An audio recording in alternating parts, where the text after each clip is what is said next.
बिस्मिल्लाहिर्रहमानिर्रहीम। अस्सलाम वालेकुम स्टूडेंट्स, मेरा नाम कासिम अली है और मैं आपका फिजिक्स टीचर हूँ।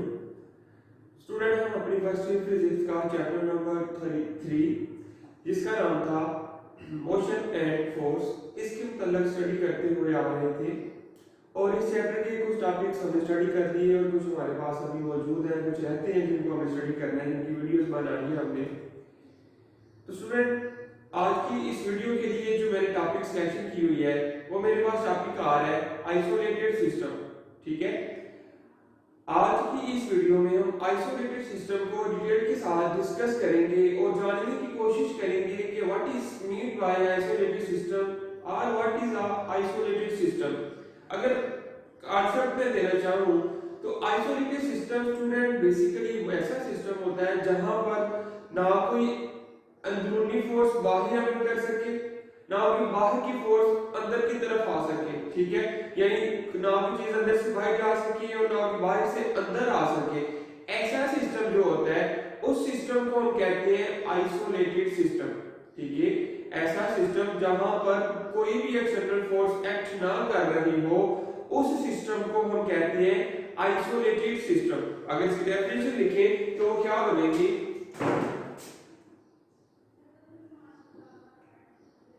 डेफिनेशन में कहते हैं it is a system on which no external agency exerts any force. कि ये एक ऐसा सिस्टम होता है जहां पर कोई भी बैरूनी चीज इसके ऊपर फोर्स नहीं लगा सकती। And it is a system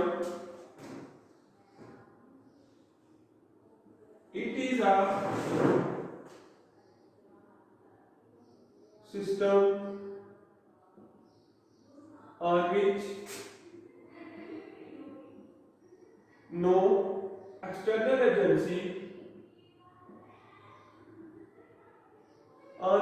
external agency exerts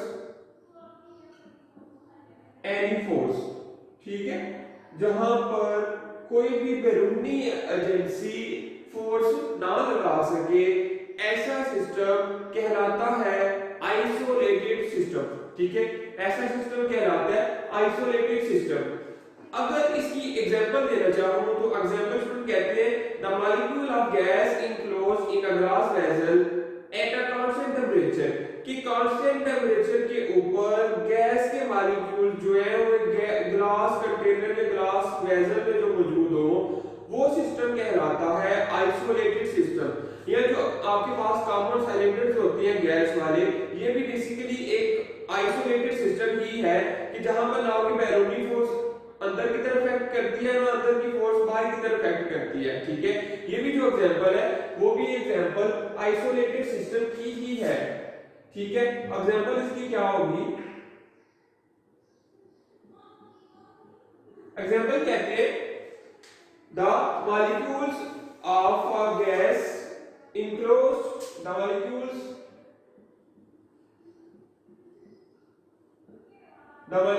of a gas enclosed in a glass vessel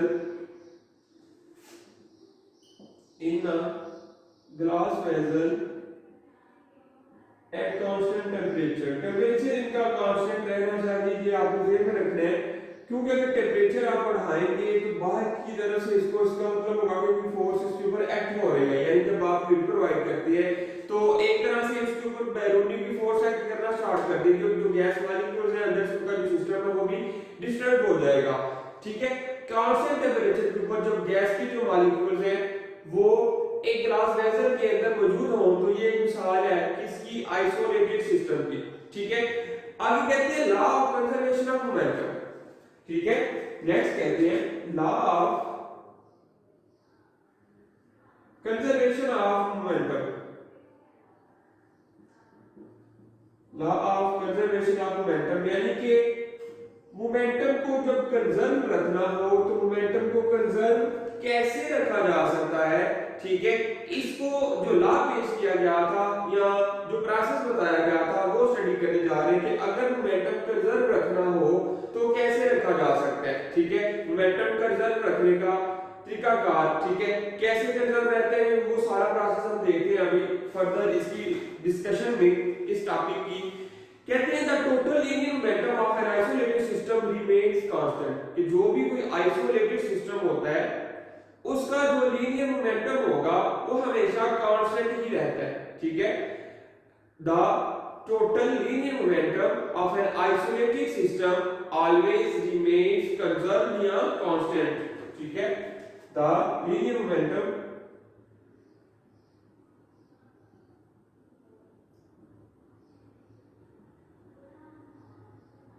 the linear momentum of an isolated system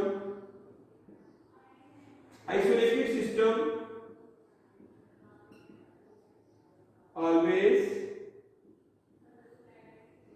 remains constant,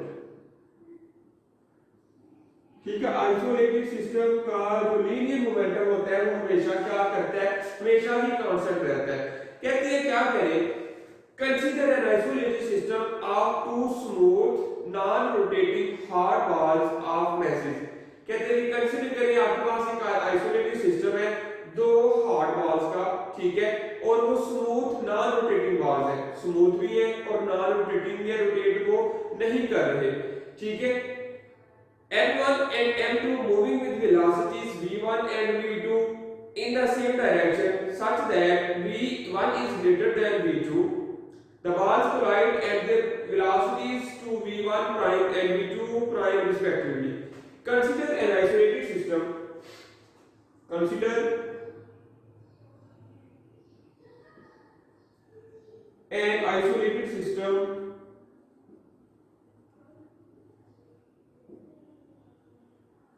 Consider an isolated system of two smooth non-rotating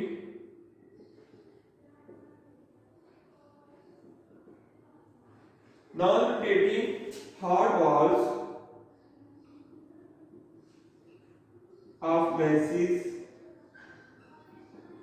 m1 and m2 and velocities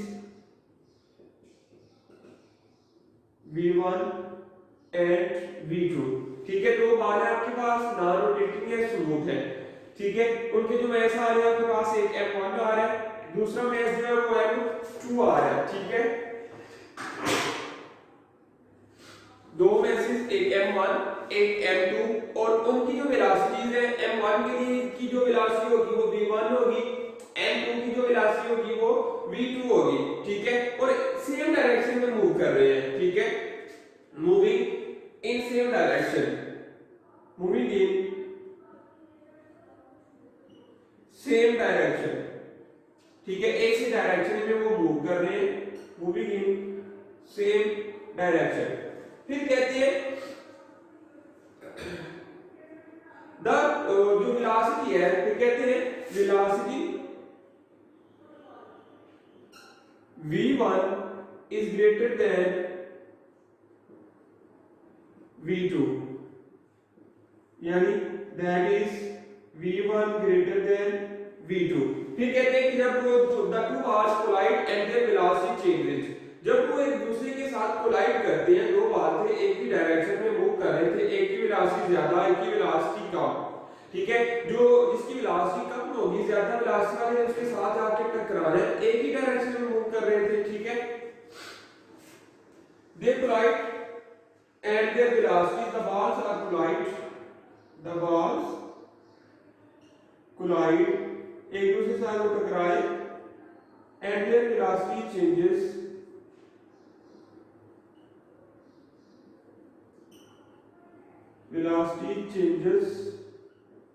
to v1 prime and v2 prime, ठीक है।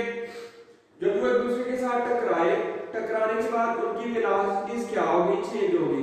जिसकी velocity v1 थी उसकी velocity आ गई v1 prime, और जिसकी velocity v2 थी वो वेलोसिटी बन गई v2 प्राइम, ठीक है। फिर कहते हैं उनके ऊपर जो फोर्सेस लग रही है, ठीक है, कि forces exerted on m1 by m2, ठीक है। दो मैसेज थे M1 और M2, एक दफा क्या होगा M1 ने M2 के ऊपर फोर्स लगाई, फिर बदले में M2 ने भी M1 के ऊपर फोर्स लगा लिया है, ठीक है। आपके पास दो फोर्सेस है, एक को कह दिया F prime is the force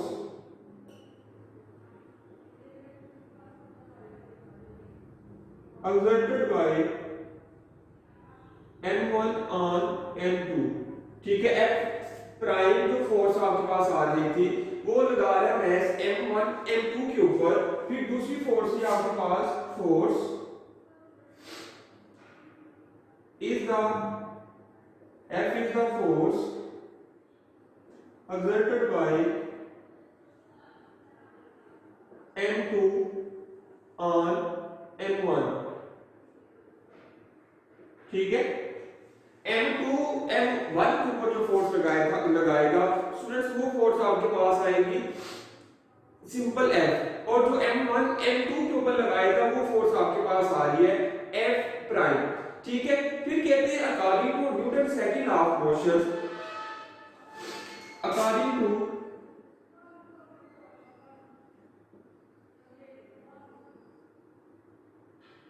Newton second law,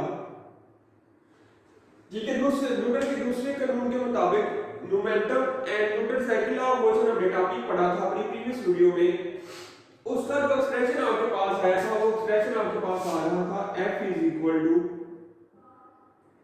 mvf minus mvi divided by t, ठीक है। mvf minus mvi divided by t। अब अगर हम इसको अकॉर्डिंग टू दिस सिचुएशन लिखे, अपने केस के मुताबिक लिखे, कि मैंने जनरल फार्मूला लिखा, अब चूंकि दो वेलोसिटीज है आपके पास, एक v1 और एक v1 प्राइम, v1 प्राइम जो वेलोसिटी थी आपके पास वो फाइनल वेलोसिटी थी, यानी कि टकराने के बाद की वेलोसिटी, ठीक है। वेलोसिटी आपके पास जो आ रही थी वो वेलोसिटी थी टकराने के बाद वाली वेलोसिटी। अगर इसकी डायग्राम शुरू में बनाऊं तो डायग्राम तकरीबन इस तरह बन रही है आपके पास, ये आपके पास दो स्मूथ पाथ है, ठीक है।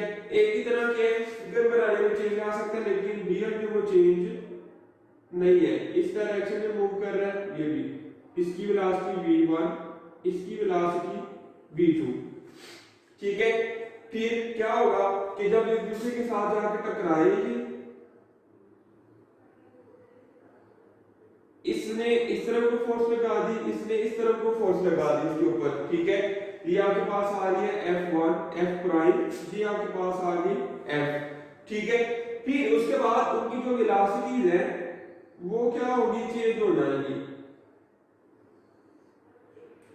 अब इसकी जो वेलोसिटी आएगी v2 प्राइम, इसकी जो वेलोसिटी आएगी वो v2, ठीक है। सॉरी v1 और v1 और v2 थे, ये v1 प्राइम, ये v2 प्राइम, ठीक है। ये m1 था, ये आपके पास m2 था, ठीक है। दो पाथ हमने कंसीडर किए, जैसा कि उनके मैसेज आपके पास एक m1 दूसरे का था m2। क्या हुआ कि वो एक वेलोसिटी v1 और दूसरा वेलोसिटी v2 के साथ मूव कर रहा था, क्योंकि हमने कहा कि जो v1 है वो ग्रेटर है, ठीक है। v1 is greater than v2, जो वेलोसिटी v1 थी वो v2 से ग्रेटर थी, बड़ी थी, कि जब एक दूसरे के साथ जब वो टकराएंगे, ठीक है, टकराने के बाद दोनों ने अपोजिट फोर्स लगाई एक दूसरे के ऊपर, इसकी जो फोर्स थी वो इस तरफ लगी और इसकी जो फोर्स थी वो इस तरफ लगी, और दोनों इस डायरेक्शन में थोड़ा सा पीछे हटे, पीछे हटने के बाद दोबारा से वो आगे की तरफ मूव करना स्टार्ट कर दे, इसकी जो वेलोसिटी थी वो भी हो जाएगी v1 प्राइम, और इसकी जो वेलोसिटी थी वो हो जाएगी v2 प्राइम, ठीक है। m1 और m2 एज इट इज आ गए। फिर according to Newton second law of motion हमने जो मोमेंटम और Newton second law of motion पढ़ा था टॉपिक, दोनों का रिलेटिव जो फार्मूला है वो आपके पास आएगा F mvf minus mvi divided by t। अब इस केस में हमारे पास जब हम बात करते हैं पहले केस के लिए, पहले बात के लिए, उधर आपके पास वेलोसिटी है v1 और दूसरी है v1 प्राइम। v1 जो वेलोसिटी है वो टकराने से पहले की है, यानी इनिशियल वेलोसिटी है, और v1 प्राइम जो वेलोसिटी है वो टकराने के बाद की वेलोसिटी, यानी वो आपके पास है फाइनल वेलोसिटी। तो अब स्टूडेंट्स आप क्या करेंगे, according to this situation values को पुट करेंगे f is equal to mv1 prime minus mv2 prime divided by t अगर इधर जाकर मल्टीप्लाई हो जाए तो f cross t is equal to mv1 prime minus mv2 prime. ठीक है, अगर करने के बाद इस तरह बन जाए तो फिर कहते हैं दूसरे के लिए सिमिलरली, पहले में इसके लिए ये सिचुएशन आ गई, दूसरे के लिए जब हम बनाएंगे सिमिलरली वो आपके पास बनेगा f cross t is equal to m2 m1। ठीक है, m2 v2 prime minus m2 v2। ठीक है, सिंपल, ये आपके पास बन गई वैल्यू दूसरी। ठीक है, एक मैथ m1 के लिए ये वाला फार्मूला आपके पास आ गया, दूसरा मैथ m2 के लिए आपके पास ये वाला फार्मूला आ गया। अगर इन दोनों को हम कंपेयर करें, ठीक है, अगर इन दोनों को हम कंपेयर करें, so the change in momentum of math m2 is कि मैथ m2 में जो चेंज आएगा स्टूडेंट्स वो क्या चेंज आएगा m2 v2 प्राइम। ठीक है, फिर कहते हैं m2 v2 is equal to f cross t, ये दोनों आपके पास इक्वेशन आ गई। ठीक है, कंपेयरिंग, अब क्या करें, दोनों इक्वेशंस को आप क्या करें, कंपेयरिंग इक्वेशंस।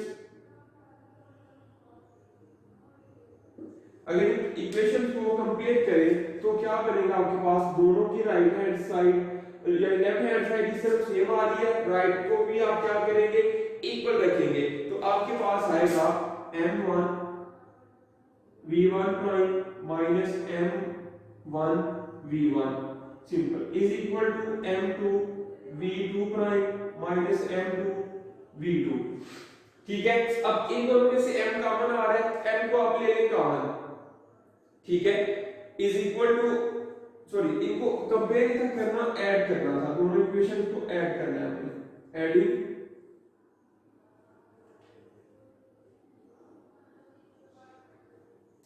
इक्वेशंस। ठीक है, इज इक्वल टू क्या हो जाएगा आपके पास, एक तरफ आपके पास फोर्स थी f प्राइम, 1 के लिए फोर्स आ रही थी वो प्राइम थी ये वाली। ठीक है, और इस तरफ सिंपल थी f1 prime cross t plus f cross t, और वेलोसिटी के ऊपर आपने ये वेक्टर का साइन जरूर डालना है। ठीक है, वेलोसिटी के ऊपर, क्योंकि वेलोसिटी आपके पास है वेक्टर क्वांटिटी है, और वेक्टर क्वांटिटी को रिप्रेजेंट करते हैं हम एक एरो हेड के साथ, और आपने सबके ऊपर एरो हेड को लाजमी पुट करना है। ठीक है स्टूडेंट, अब आपने क्या करना है, इन दोनों में से f कॉमन आ रहा है, जस्ट f को अगर हम कॉमन ले लें तो आपके पास क्या आएगा, ये बाकी सारा process same as it is आप लिखेंगे m1 v1 prime minus m1 v1 plus m2 v2 prime minus m2 v2। ठीक है, is equal to f plus f prime plus f into t।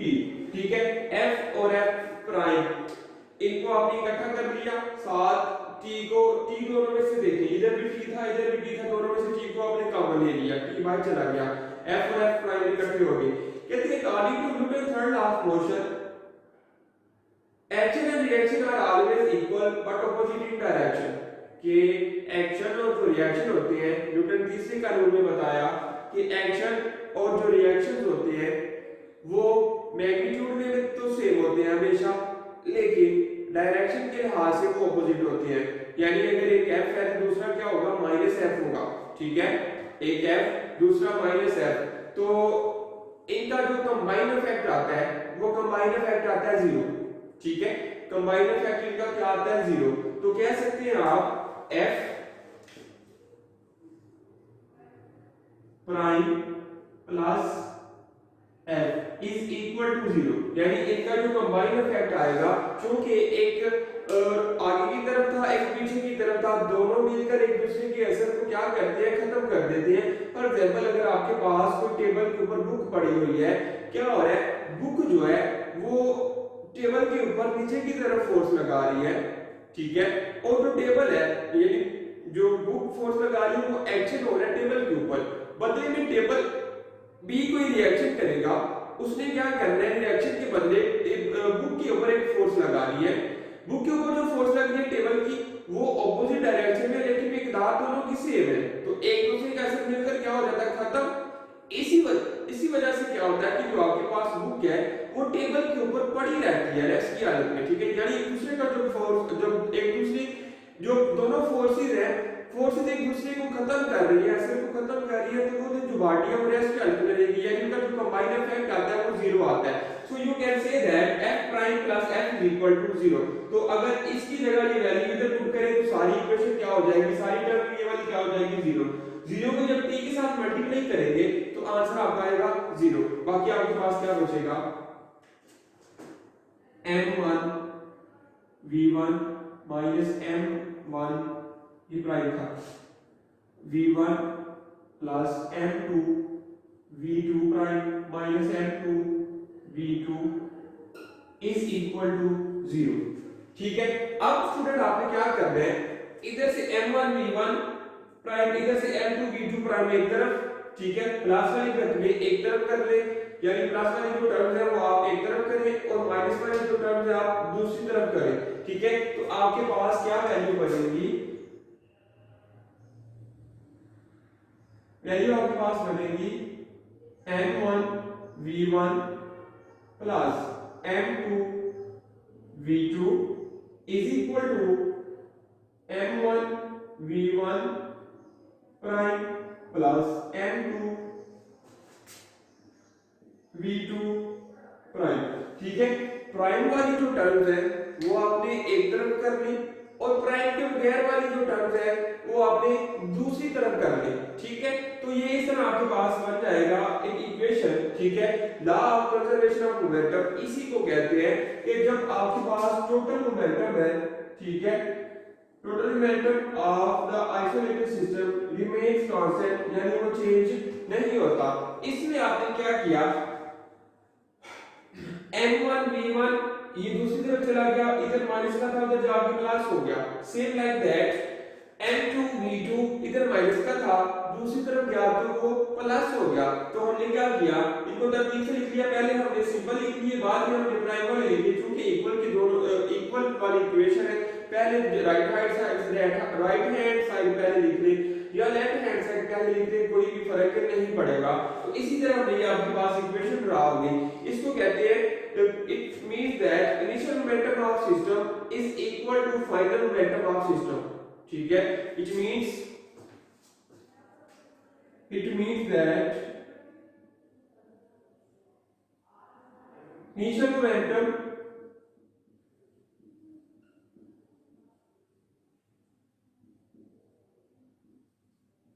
is equal to final momentum, ठीक है। initial momentum जो है वो किसके equal आ रहा है, फाइनल मोमेंटम के, ठीक है।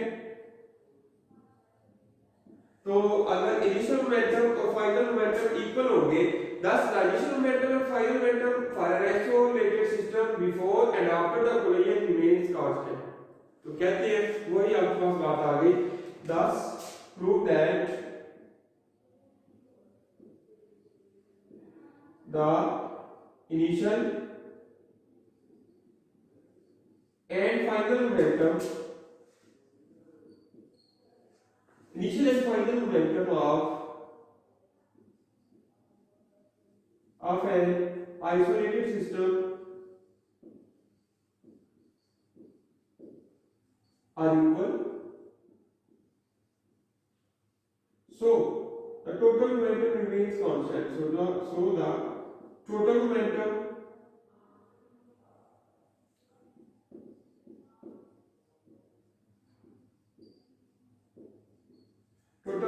remains constant। जो टोटल मोमेंटम होगा सिस्टम का, आइसोलेटेड सिस्टम का, वो क्या होगा, कांस्टेंट होगा। कांस्टेंट से मुराद कंजर्व उसका इनिशियल मोमेंटम और उसका जो फाइनल मोमेंटम है दोनों इक्वल आ जाए, इन दोनों में कोई भी चेंज ना हो, दोनों एक ही तरह के हो, जितना इनिशियल मोमेंटम आ रहा है उतना ही फाइनल आ जाए, तो आपके पास जो टोटल मोमेंटम है वो क्या रहता है, कंजर्व रहता है। कंजर्व रहता है यानी कि वो कांस्टेंट रहता है, ठीक है, ये वैल्यू आपके पास आती है। और तो स्टूडेंट्स ये हमारे पास टॉपिक था law of conservation of momentum, ठीक है, मोमेंटम का जो कंजर्वेशन लॉ था, ठीक है, किस कैसे वो वर्क करता है, ठीक है, क्या उसके अंदर प्रोसेस आ रहा था, ये सारा प्रोसेस हमने डिटेल के साथ डिस्कस किया है। एंड आई होप कि आपको ये सारा टॉपिक, ये सारा जो प्रोसेस था, ये सारी जो डिस्कशन थी, उसका कांसेप्ट में समझ में आ गया, ठीक है, कोई भी कंफ्यूजन आपको बाकी नहीं रही। अगर फिर भी कोई कंफ्यूजन हो, वीडियो को दोबारा से देखें, ठीक है, आई होप कि आपको जो कंफ्यूजन थी वो आपकी सॉल्व आउट हो जाएगी, ठीक है, बाकी कोई भी मसला आपके लिए पेश नहीं आएगा। तो स्टूडेंट आज की इस वीडियो के लिए यही हमारे पास टॉपिक था। मिलते हैं हम अपनी नेक्स्ट वाली वीडियो में अपने एक नेक्स्ट टॉपिक के साथ, एक न्यू टॉपिक के साथ। तब तक के लिए मुझे इजाजत दीजिएगा। अल्लाह हाफिज। वीडियो पसंद आई तो लाइक करें, अपनी राय कमेंट करें। ऐसे ही मजीद वीडियोस के लिए हमारा चैनल सब्सक्राइब करें और बेल का आइकन दबाएं ताकि आपको हर वीडियो का नोटिफिकेशन मिलता रहे।